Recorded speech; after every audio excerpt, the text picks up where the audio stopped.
Did you say you were a Buddhist monk or you trained as a Buddhist monk at some point in your life? Yes, so that's a good introduction as well as I mentioned, there was so many different facets of what part is it that we want to talk about.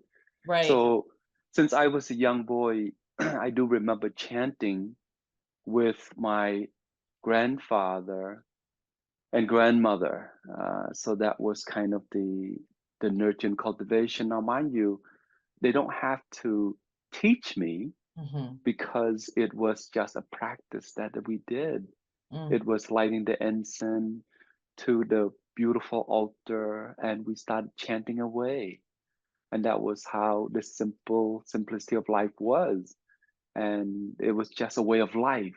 And that's how I was kind of brought into the understanding of this Buddhism way of practicing, but it's more towards the respecting your elder, respecting the nature and all of this. It was such a simple way of life. That's the best way I can describe it.